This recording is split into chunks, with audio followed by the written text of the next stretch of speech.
Olá, está no ar mais um Conexão Legislativa e o tema de hoje é saúde. Vamos falar sobre a fibrose cística, uma doença genética crônica que afeta principalmente os pulmões, pâncreas e o sistema digestivo e a patologia genética grave mais comum na infância. De acordo com o Ministério da Saúde, cerca de 70 mil pessoas em todo o mundo convivem com a doença. O Legislativo paulista tem analisado projetos de lei que buscam conscientizar sobre o tema. O pneumologista João Carlos de Jesus é o nosso convidado de hoje e vai esclarecer dúvidas sobre a fibrose cística. Doutor João, seja bem-vindo ao Conexão Legislativa. Muito obrigado, Carol. Obrigado pelo convite. Agradeço sempre a oportunidade de poder estar com vocês aqui na LESP. E para a gente iniciar esse nosso bate-papo, explicar um pouco melhor para o nosso telespectador o tema de hoje, que é a fibrose cística. No que consiste essa doença, doutor?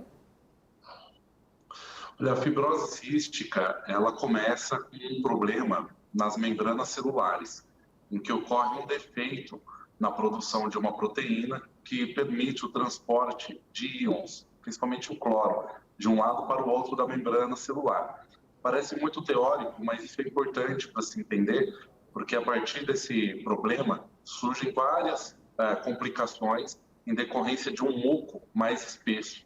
Inclusive, um dos nomes que a fibrose cística recebeu ao longo da história foi a mucoviscidose, que é aquele muco mais grosseiro. Isso pode, como você disse, se manifestar em vários órgãos, como o intestino, né? Logo que o bebê nasce, se ele tem esse problema mais importante, o mecônio, aquele primeiro cocôzinho do neném, ele sai tão viscoso que o neném não consegue eliminar. Esse é um problema bem importante, que quando ocorre pode ser dramático para um bebezinho. Por outro lado, se essa proteína funciona parcialmente, a pessoa pode chegar até a vida adulta sem nunca ter manifestado nenhum sintoma mais importante, quando ela começa a ter mais infecções respiratórias, por exemplo. E os tratamentos que vêm surgindo, com uma tecnologia fantástica, a gente pode dizer assim, corrige esse defeito nessa proteína. O nome dessa proteína se chama CFTR. Embora, mais uma vez eu diga, seja bem técnico, é um nome que é interessante que as pessoas que têm aprendido sobre a fibrose cística conheçam. E poucas pessoas ouvem falar da doença, né, até de fato aí entrar numa gestação, seja a mulher, né, ou no caso o companheiro dessa mulher que vai ser o pai dessa criança. Doutor, a fibrose ela se desenvolve somente na gestação? Ela pode ser adquirida ao longo da vida? Queria que o senhor explicasse essa questão que a gente também vai tratar especificamente desse momento da gestação. Certo. Olha, existe um gene que também recebe esse nome de CFTR e ele é responsável por levar à produção dessa proteína, que é um canal que permite essa troca de íons, né, principalmente o cloro, na membrana celular. E esse gene CFTR ele pode sofrer inúmeras mutações. Segundo a literatura médica, em torno de 2.000 hoje são conhecidas. Né? E dependendo do grau dessas mutações, essa mutação ela pode ser mais grave ou menos grave. Quando a mutação é mais grave, isso já se manifesta logo na vida intrauterina do bebê, e assim que ele nasce, ele já pode ter complicações, como eu falei, da questão do intestino. Esse gene, né, ele, como todas as doenças genéticas, né, o pai vai entregar uma parte do seu DNA e a mãe vai entregar a sua outra metade. E essa combinação, se ela for semelhante no sentido dos dois terem as mutações e essa parte defeituosa for entregue pelos dois, a criança manifestará a doença fibrose cística. Essa seria uma doença homozigota recessiva. Se um dos pais entregar um gene sem defeito, mesmo que o outro pai entregue um gene defeituoso, a doença não se manifestará. Né? E como existem várias mutações, né, a doença pode se manifestar de diferentes formas. Quando a mutação ela é completa, essa manifestação ela vai ocorrer ainda com o bebê, né, na fase intrauterina, principalmente com comprometimento de pâncreas e de intestino. E logo no início da vida já vão ocorrer problemas de infecções respiratórias. Quando essa mutação ela ocorre de forma parcial, por uma genética não tão comprometida, essa proteína vai ter um funcionamento parcial que vai garantir um funcionamento mínimo desses órgãos. E ao longo da vida, o principal cometimento vai ser pulmonar. Então, algumas pessoas vão manifestar isso de uma forma mais tardia, dando a impressão de que adquiriu em algum outro momento, mas na verdade a alteração já estava lá, só que por ela ser mais branda, levou um tempo maior para manifestar o problema.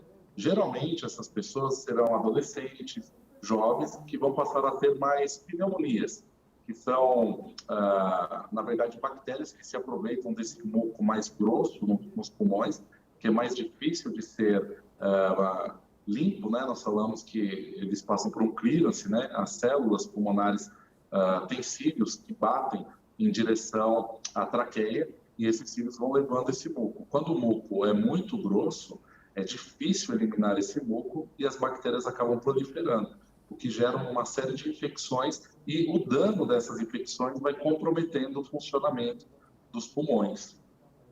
E, doutor, então, com a explicação que o senhor trouxe, né, para o nosso telespectador, a gente pode dizer, então, que não há prevenção para essa doença, é correto dizer isso?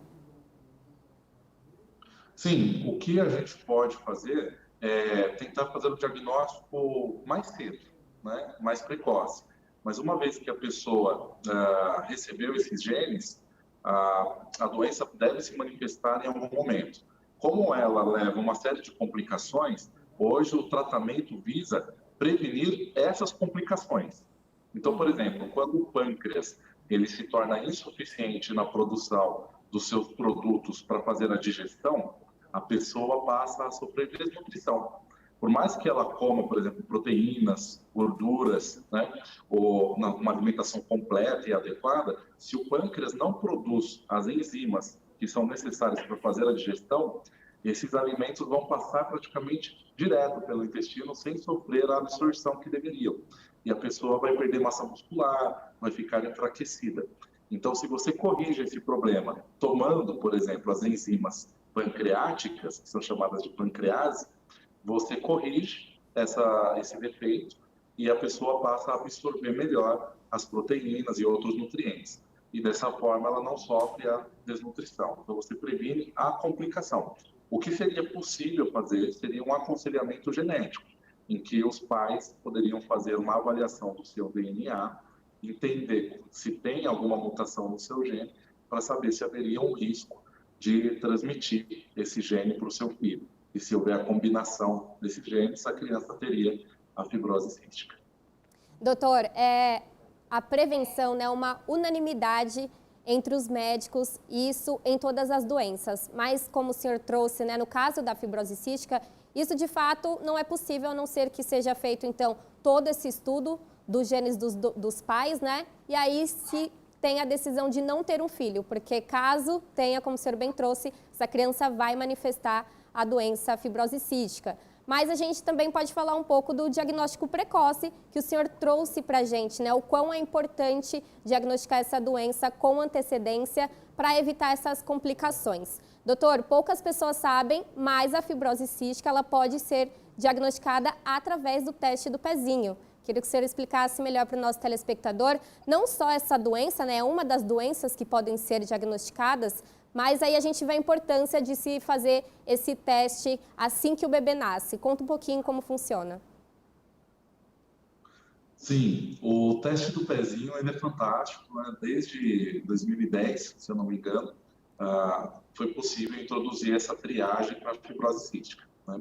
O que o teste do pezinho faz em relação a essa doença é pesquisar o metabólito do pâncreas para avaliar. Se ele é positivo, não está definido o diagnóstico de fibrose cística, ele é um método de triagem. Se ele vem positivo, aí a criança, né, o paciente deve passar por outros testes para avaliar se de fato tem fibrose cística ou não. Um desses testes é chamado de cloro no suor, em que é avaliado como está a concentração de sais no suor. A fibrose cística no passado também foi chamada de doença do beijo salgado, né? Quando uma mãe beijava o seu filho e percebia que o gosto do suor ele era mais salgado do que o normal, no passado, né, já se entendia que seria uma criança que teria problemas mais sérios de vida e viveria menos, né? De fato, naquela época, né, um século atrás, uma criança com fibrose cística viveria poucos anos, né? Hoje, com esse diagnóstico precoce que é possível, né, a gente consegue prevenir essas complicações e um indivíduo com fibrose cística pode chegar aí até os seus 40 anos de vida com uma qualidade de vida bem razoável. Então, o teste do pezinho é fundamental para que você não deixe passar essa doença, né? Se você não percebe a fibrose cística no primeiro momento, porque ela é mais branda, até que ela se manifeste, como eu disse, com complicações pulmonares, você vai perder a oportunidade de proteger os pulmões. E quando ela se manifestar, já existirão sequelas irreversíveis. E uma das opções que surgem para esse tipo de paciente seria o transplante de pulmão, que seria uma medida muito mais avançada. Então, a gente chama a atenção para o teste do pezinho por esse motivo. Você conseguiria prevenir não a doença, mas as suas complicações desde a primeira infância. Então, se você tiver a oportunidade de fazer o teste de pezinho, né, e hoje no Brasil ele é amplamente acessível, é importante checar se lá consta que vai ser feito a triagem para fibrose cística. Habitualmente sim, e se não tiver, é importante que você se mobilize para incluir de alguma outra forma essa triagem. E caso venha positivo, que você procure um pediatra, procure um pneumologista para prosseguir com a investigação e confirmar ou afastar esse diagnóstico. Caso confirmado o diagnóstico, aí é interessante que seja feito um mapeamento genético para entender qual é a mutação que levou a essa complicação, né? E então definir a melhor estratégia de tratamento. A nossa legislação aqui, tanto do estado de São Paulo quanto a brasileira no geral, no nosso país, tem a disponibilização do teste, a triagem neonatal, que é o teste do pezinho, em todos os hospitais, sejam públicos ou privados. Então é importante dizer isso, ele está disponibilizado e ele deve ser feito após 2, 3 dias do nascimento desse bebê. É apenas uma amostra do sangue que vai ser retirado pelo pezinho, por isso o nome, que vai conseguir identificar aí uma série de doenças. E, doutor, há também uma modalidade desse teste que aqui no Legislativo Paulista estuda-se ampliar para todos os hospitais e maternidades, que é o teste do pezinho ampliado. Ele traz aí a possibilidade de identificar ao menos mais de 40 a 50 doenças. Então, a gente vê a importância também do Legislativo nessa questão de saúde pública, né? A gente está trazendo uma dessas doenças especificamente, que é a questão da fibrose cística, mas outras dezenas de doenças podem ser diagnosticadas com esse teste. Então, eu queria que o senhor falasse da importância, né, do Legislativo em também fazer essa mobilização para ajudar no diagnóstico precoce dessa e de outras doenças. Com certeza isso é muito importante. Por quê, né? Uma vez que isso se torna uma lei, tanto o SUS quanto os planos de saúde, eles serão obrigados a fornecer esse tipo de teste. Hoje, em várias maternidades, é optativo, né? O paciente faz o teste de pezinho e se os pais desejarem fazer o teste dessas outras doenças, há um investimento para fazer esse teste ampliado, né? E é importante que se façam essas triagens, porque existem doenças que, ao você observar o bebê, examinar, não é possível definir que ele tem a doença ou não. E você só vai diagnosticar essas doenças quando ela apresentar as complicações. Quando você faz a triagem, você já se antecipa antes dessas complicações. Então, nessas triagens, existem muitas doenças metabólicas, por exemplo, né? Alterações de tireoide, alterações relacionadas à forma como as células vão trabalhar com alimento, por exemplo, o próprio leite materno, né? A fenilcetonúria, por exemplo. É um tipo de doença que o bebê pode manifestar danos neurológicos em decorrência da ingestão de leite. Então, veja como é importante, né? Algo que você espera que o bebê faça, mas que ele pode adquirir problemas por fazer. Então, o teste do pezinho ele é muito importante, ele não deve deixar de ser feito, né? E essa medida da ampliação, ela é incrível, ela é muito importante para que toda a população possa ter acesso a esses testes, com certeza.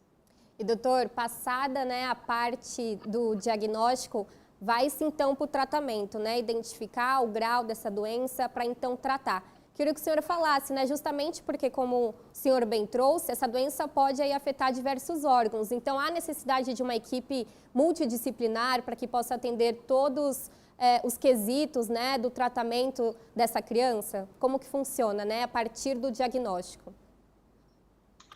Sim, existem centros especializados em fibrose cística, mas de uma maneira geral, essa equipe multidisciplinar ela deve ter um médico que conheça o paciente de forma integral. Então, se for uma criança, que tem um pediatra, se for um adulto, um clínico, né? Geralmente vai ser um pneumologista. Então, um pneumopediatra, um pneumologista adulto. É importante que também tenha o acompanhamento de um endocrinologista, por conta das alterações pancreáticas, né? É importante também a participação de um gastroenterologista, também por questão do pâncreas e das alterações intestinais. É muito necessário também a participação de um infectologista, por conta das múltiplas infecções que o paciente passa, ele adquire muitas vezes bactérias que são resistentes a diversos antibióticos. E essa discussão multidisciplinar envolve a escolha sempre de novos antibióticos para que se tenha uma eficiência maior no tratamento das crises e um menor efeito colateral. Tá? Além da participação médica, é importante que você tenha na equipe um nutricionista que vai ajudar a manter o paciente nutrido, orientar qual a melhor estratégia de alimentos de acordo com cada paciente, né? É muito comum que o paciente com fibrose cística perca gorduras pelas fezes, né? E dessa forma ele acaba não absorvendo bem uma série de vitaminas, principalmente a que nós chamamos de lipossolúveis, né? Que dependem de gordura para serem absorvidas. As principais são a vitamina A, D, E, K, né? Então, a reposição disso é importante. O nutricionista é fundamental no acompanhamento desses pacientes para evitar que eles sofram desnutrição. O fisioterapeuta, né, também é fundamental no acompanhamento desse paciente, principalmente o fisioterapeuta respiratório, né, aquele profissional que vai ajudar o paciente a fortalecer a musculatura do tórax, que vai auxiliá-lo a ter uma tosse mais eficiente, a ter uma estratégia de higienização das vias aéreas, né? E além disso, por se tratar de uma doença que acomete um adolescente, uma criança, ou um adulto que tem sonhos, né, que tem expectativas, o psicólogo, né, que possa prestar o apoio, o auxílio, para que o paciente consiga se organizar e se desenvolva bem, né? Além disso, é importante que se tenha uma estrutura para que se acompanhe esse paciente. Então, nesse contexto, é importante que se tenha um bom espaço físico, que tenha um apoio de assistentes sociais, para que tenham condições a esses pacientes de seguirem com seus tratamentos, né? Como eu disse, alguns desses pacientes vão precisar, por exemplo, de transplante de pulmão. E às vezes a vida de uma pessoa que passa por um transplante é toda transformada. Tem que mudar de casa, às vezes mudar de cidade, né? Passar por uma nova estruturação da família para que seja possível realizar o procedimento. Então, é necessário todo um apoio para que esse paciente consiga receber um suporte de tratamento adequado. E isso tem trazido muito resultado, né? Muitos pacientes com fibrose cística conseguem desenvolver uma vida boa, né? Trabalhando, estudando, constituindo família, né? Com um auxílio adequado, tendo filhos, né? Porque a doença pode comprometer principalmente a fertilidade masculina. E aí você vai vendo outros profissionais que vão entrando ao longo da vida da pessoa, né? Outras especialidades médicas. Okay? Doutora, a gente viu então que o ideal é ter essa equipe multidisciplinar, né, para ajudar em todas as esferas nesse sentido. Mas eu queria que o senhor comentasse um pouco, né? A gente tem aqui um sistema único de saúde que nem sempre apresenta um número adequado de todos esses profissionais, né? E ter esse acompanhamento, como o senhor disse, é muito importante.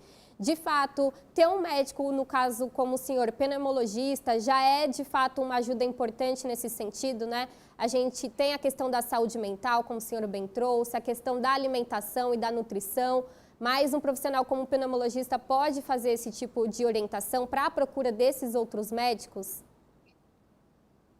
Sim, com certeza, né? Então, é importante sempre que dentro da esfera do SUS, o paciente conheça o funcionamento e os processos do sistema, né? Que nem sempre é muito claro o objetivo.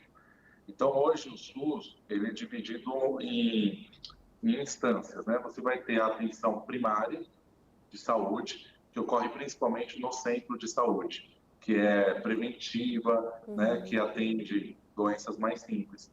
Geralmente, esse paciente, ele vai depender de uma assistência especializada que não tem no centro de saúde. Mas no centro de saúde, ele vai ter apoio de alguns profissionais que podem ajudá-lo. Seja o clínico, um pediatra, o enfermeiro, ele vai ter acesso a alguns medicamentos por ali, né? Depois, num nível superior de atenção, que seria a atenção secundária, você já encontra os serviços que são chamados de AMES, que é o Ambulatório Médico de Especialidades. Nesses ambulatórios, né, que são dirigidos pelo Estado, você encontra já pneumologistas, né? Então, habitualmente, o paciente vai dar entrada pelo centro de saúde, vai ser encaminhado pelo seu médico ao especialista pneumologista que vai atendê-lo no AME, né? E ali no AME ele já consegue fazer uma série de exames e cuidados, né? Ali no AME ele também consegue passar com um endocrinologista, por exemplo, com um gastro, né? Mas por se tratar de uma doença de maior complexidade, geralmente esse paciente vai ser encaminhado por um nível ainda superior, que é chamado de atenção terciária. Habitualmente aqui no nosso estado, a gente reconhece esses centros terciários nos hospitais e escolas, né?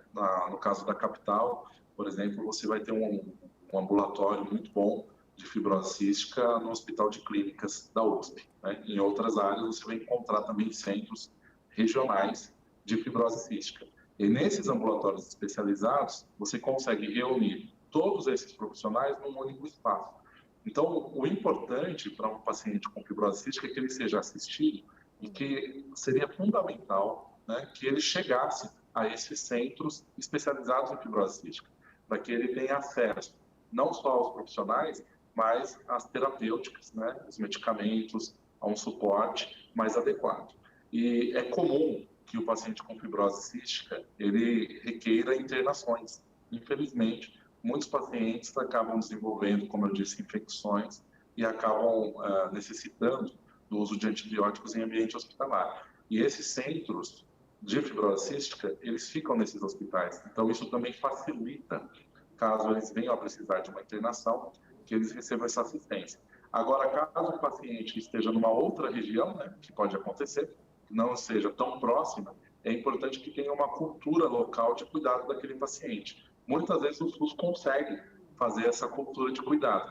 Então, o centro de saúde, ele costuma reconhecer o paciente que tem algum problema crônico, que requer algum cuidado maior, e vai mandar o seu agente de saúde para fazer uma visita domiciliar, saber como o paciente está. E então é importante que o paciente, a família, né, se apresente, vá até o centro de saúde, mesmo que já seja acompanhado em outro local, para que o SUS faça parte aí desse cuidado, tanto na atenção primária, secundária e terciária da doença. Mas com certeza hoje o SUS, o Estado, ele tem condições de oferecer cuidados. Talvez nem sempre seja fácil você encontrar inicialmente isso, mas buscando apoio, é possível encontrar no SUS um bom atendimento para que seja cuidada da fibrose cística.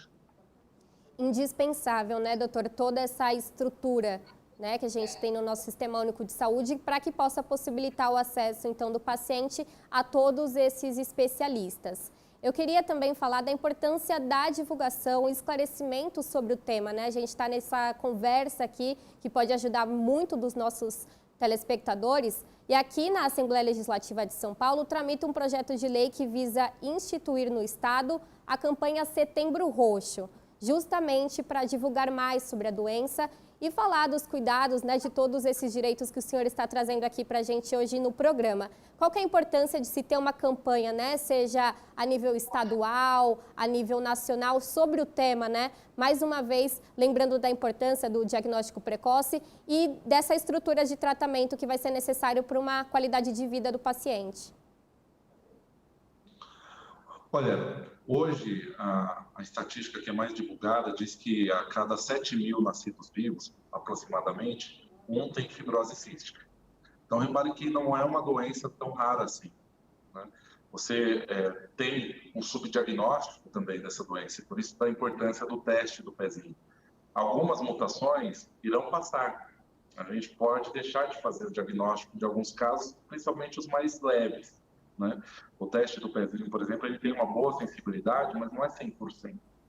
Então, você vai encontrar pessoas mais velhas que têm histórias de pneumonias de repetição, ou de terem sido magros a vida toda e sempre com problema respiratório.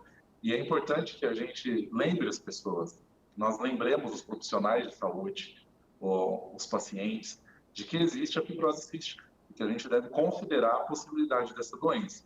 Dessa forma, a gente consegue encontrar caminhos mais fáceis para fazer o diagnóstico. Nem todas as regiões vão ter os testes para que a gente faça esse diagnóstico.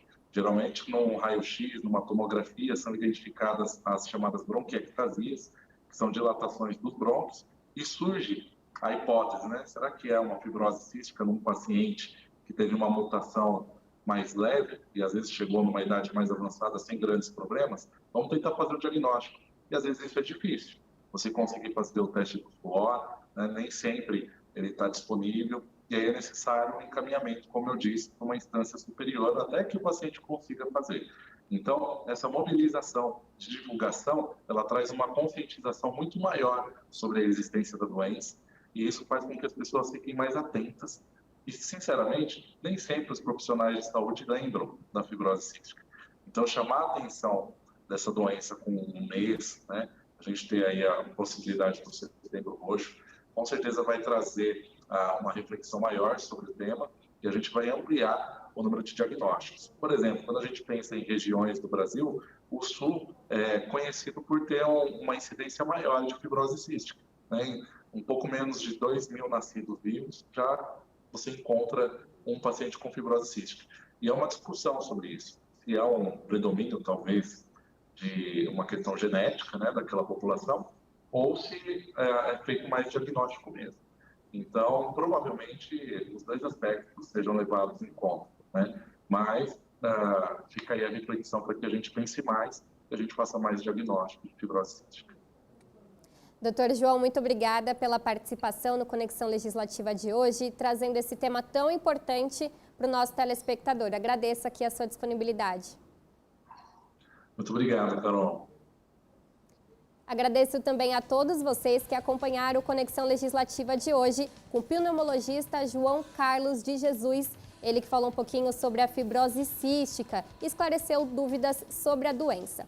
Se você quiser ver ou rever outro programa da Rede Alesp, é só ficar ligado na nossa programação ou acessar o nosso canal no YouTube. Até a próxima!